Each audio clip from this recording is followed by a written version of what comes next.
We're going to continue to have inflation. Clearly, the Fed is going to raise rates. The Fed is going to normalize the portfolio. It's just how quick or how fast they do it. And look, I think 18 months from now, we'll be sitting with 3% 10-year treasuries. So I think we're going to slow down the inflation, but we definitely have to raise interest rates along the way.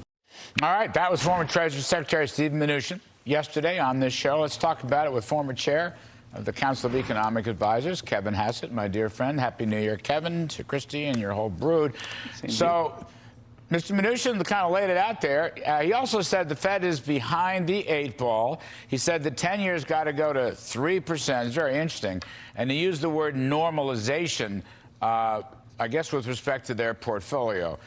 What are you thinking now? You've been a accurate inflation hawk, Kevin Hassett. What you thinking? Yeah, well, I think that the Fed has probably got to lift rates. They're probably signaling they're going to do it a few times this year, but inflation is way more out of control than their forecasts, and it's not going to head down if they don't make big moves. And so I think that, Secretary Mnuchin is right that 3% seems like a reasonable call, but I don't think that's enough. I don't think that's enough. I mean, you and I are old enough to know that when inflation gets out of control, then what has to happen is that you need really, really big interest rate hikes to get it back under control. And inflation really is out of control right now. And a few, 50-point or 25-point moves this year, that's not even anywhere close to enough. Yeah, it's funny. So you got, I don't know, on the PCE deflator, you got about 5% inflation. On the CPI, you got almost 7% inflation. The Fed funds rate is 0. The real Fed funds rate is like minus 5%. I don't think this is going to be an easy task. And I want to get tomorrow we get a jobs report, right? Probably likely would be pretty strong. Labor markets look strong. So they're like running a 0 interest rate policy when we're, at least full employment. That's very odd. Yeah, that's right. The unemployment rate is about what they say full employment is, and they're running a 0 interest rate policy with negative rates. It makes absolutely no sense. And really, Fed policy hasn't made a whole lot of sense going all the way back to when Ben Bernanke started quantitative easing. I can remember that we put together a letter complaining about quantitative easing and saying it was going to set us up for a real difficult inflationary spiral eventually. And we took a lot of heat for saying that, but I think in retrospect right now, people are looking back at all this innovative Fed policy and thinking, geez, what have we bought with all that policy? And, my view is that in the end, they've bought a heck of a lot of trouble. And we're going to see some of it over the next year. But really, over the next few years, there's going to be a lot of interest rate hikes. And inflation isn't really going to go down very quickly. And the Fed is going to be under an enormous amount of pressure. Yeah, I mean, I don't mean to infer that low unemployment causes higher inflation. I'm just saying, traditionally, when you look at this, the Fed's running an emergency. Yeah, an emergency policy, but we're well beyond the emergency. That was my inference. One of the things Steve Mnuchin said last night that was interesting, too, he said, look, we don't need any more federal spending. He did not want the deal last March and April, the $2 trillion. So we certainly don't need this deal. He was very critical of that.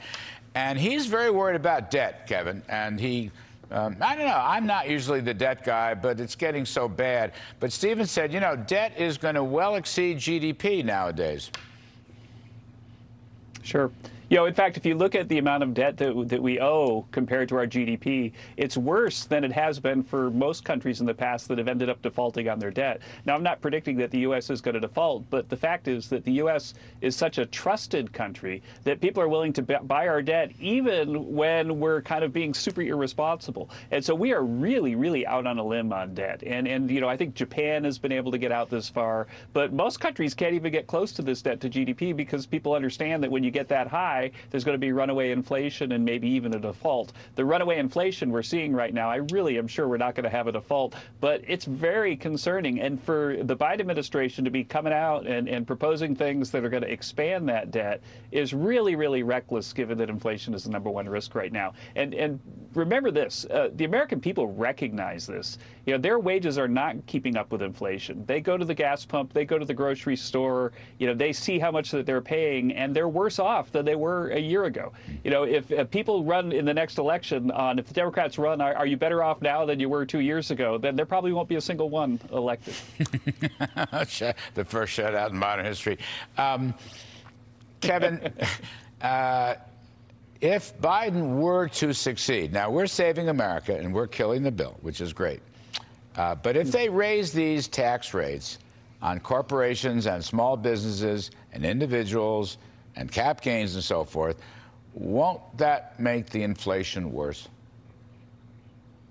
Yeah, and remember that there are these Nobel Prize winners that said that it was going to actually make inflation better, but it's not. You know, I would guess with the kind of models that you and I used when we were at the White House that if we pass this bill, then you're talking double-digit inflation. I think that if you don't pass the bill, we might come in below that, but you know, I don't think they're going to pass the bill.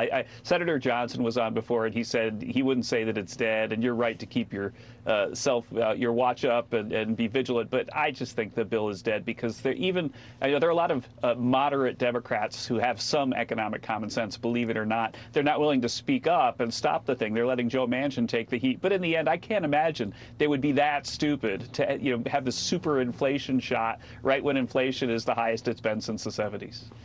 Yeah, so it'll just be great fun. All we have to worry about is the Fed hiking interest rates and shrinking the balance sheet. This story may not end happily, but Kevin Hassett, we will be in touch with you on an ongoing basis. Thank you ever so much for coming on.